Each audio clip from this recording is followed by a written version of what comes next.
mga silingan. Paluoy po ba sa Digos kung iani? Nga, nabibag-ong chief of police. Ah?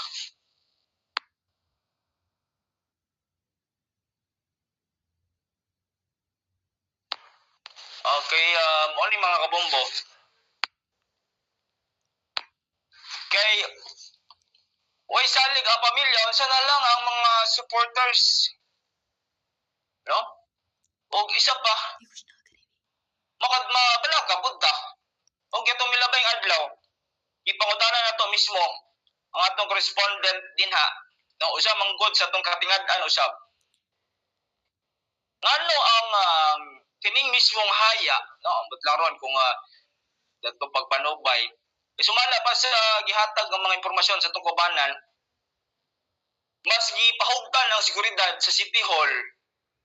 No, ginapay mga sundalo, mga pulisan, pero wala si bisan isa nga nakita nga nagatiman o kulang bantay sa haya ni Kapitan Bukol.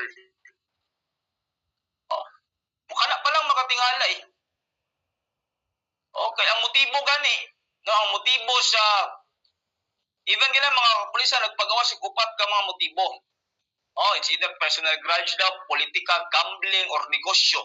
But pasabot, wala pa gyud sila nakita nga unsa gyud rason. Dapat po siguro ato alang since wala pa man yun mo naseran kung unsa gyud rason nganong makapangutana ta.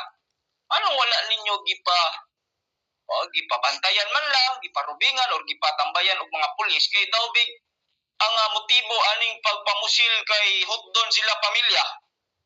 Since wala man din wala pa kining wala pa gyud nakuha, no, wa pa dugang investigasyon. Hindi sila hotdon. Hindi sila eh. Kana lang ba ang logic ng pusi? Pero sige buhat, ipahugtan na yun lang sa City Hall.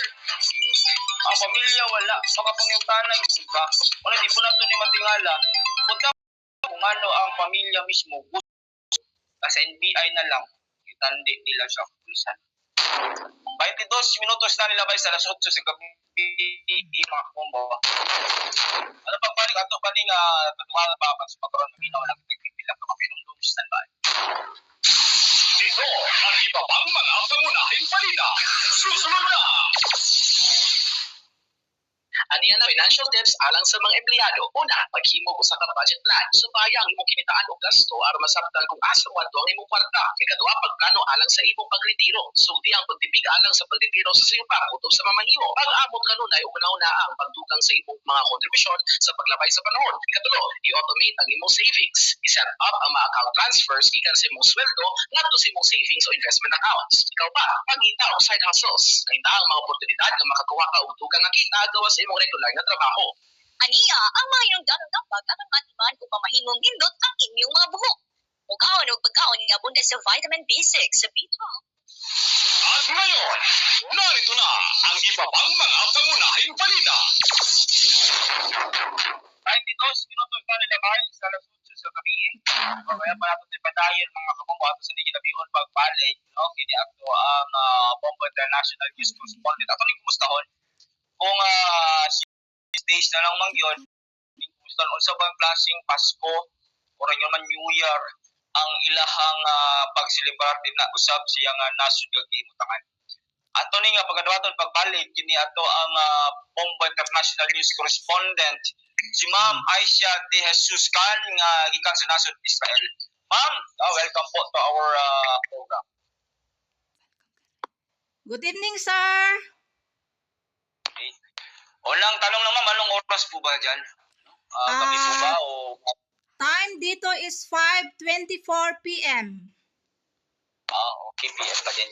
Sige, related sa Pasko, ma'am, paano po ba gina-celebrar ang Pasko or New Year, no, dyan po sa Israel, specifically dyan sa lugar kung saan kayo nakatira po? Paano nyo po ba dinala, no, ang itong spirit of Philippine Christmas kahit na malayo po kayo sa Pinas?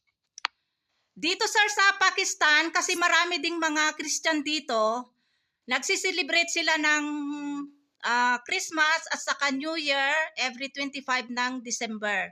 At saka sa New Year din. Pero ako sir, kasi revert Islam ako, kaya hindi ako nagsiselebrate. Pero yung maraming mga OFW dito, lalong-lalo na doon sa capital city ng Islamabad, so meron silang gathering sa community, doon sila nag-gather sa Philippine Embassy o kaya kung saan sila gusto na mag-meet lahat. Doon sila nagsiselebrate ng Christmas at saka New Year. Sa obserbasyon niyo po, no, if ikumpara po ninyo ang Pasko or New Year dyan sa abroad, ano po ang para sa iyo ang pinakamalaking kaibahan, no, sa Pasko or sa selebrasyon dito sa Pinas? Malaking pagkakaiba sir, kasi yun nga, as a revert Islam, hindi nga ako nagsiselebrate ng Pasko. Pero yung mga OFW dito, marami din kasing mga OFW dito at saka mga Pakistani wife na Christian, nagsiselebrate talaga sila. Masaya din sila sir sa kanilang celebrate ng kanilang Pasko at saka New Year. Okay, dito ba ano po ba ang yung napansin mong itong kaibahan, no? Sa Pasko diyan or New Year diyan dito sa Pinas, may napansin ka bang kaibahan, ma'am? Talaga sir, marami talaga ang pagkakaiba. Ibang-iba talaga yung pagsiselebrate ng Pasko at saka New Year diyan sa sa Pilipinas kumpara dito sa Pakistan. Marami talaga ang pagkakaiba. Ibang-iba talaga. Okay. Sige, ito na lang po ma'am, since siguro narinig niyo na po tong balita about sa pinalabas na data ng DTI. Mm-mm. Ito ba about sa 500 pesos na Noche Buena. So, sapat na sa bawat pamilya. As OFW po, pabor po ba kayo dito? Ano po ang reaction niyo about this one po? Sa akin sir, siguro pabor ako kasi okay naman 'yan. Yung mga OFW siguro pabor sila niyan. Pero sa akin bilang revert Islam na Pakistani wife, pabor din ako niyan sir. Sige, lahat na ma'am, itong greetings po sa pamilya na dito sa Pinas. Kumustahin niyo po sila. Go ahead, ma'am. Sa lahat ng mga aking mga mahal sa buhay dyan, advance Merry Christmas and Happy New Year sa inyong lahat. At sana masaya kayo sa inyong pag-celebrate ng inyong Pasko at saka New Year. At saka mag-ingat-ingat kayo sa Christmas at saka lalong-lalo na sa New Year kasi maraming mga paputok dyan. Okay, maraming salamat po, Ma'am Aisha De Jesus Can. Yan po yung ating Bombo International News Correspondent po sa Israel. Maraming salamat po, Ma'am. Sorry sir, dito ako sa Pakistan, not Israel. Pakistan po pala. Sorry po, Ma'am. Deal.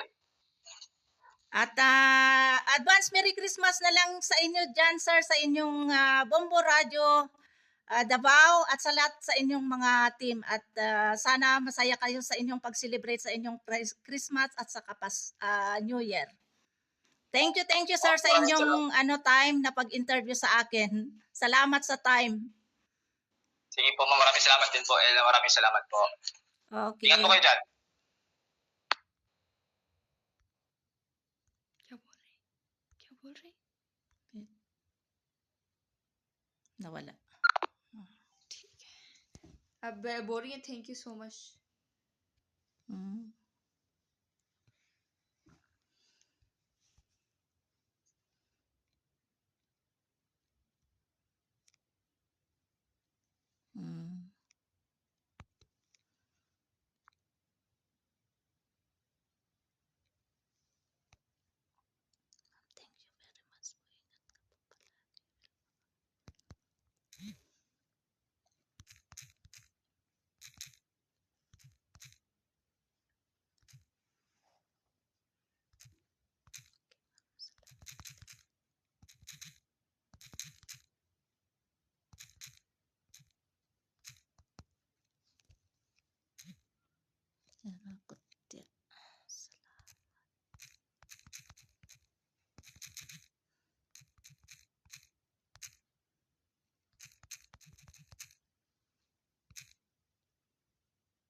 Diyos lang.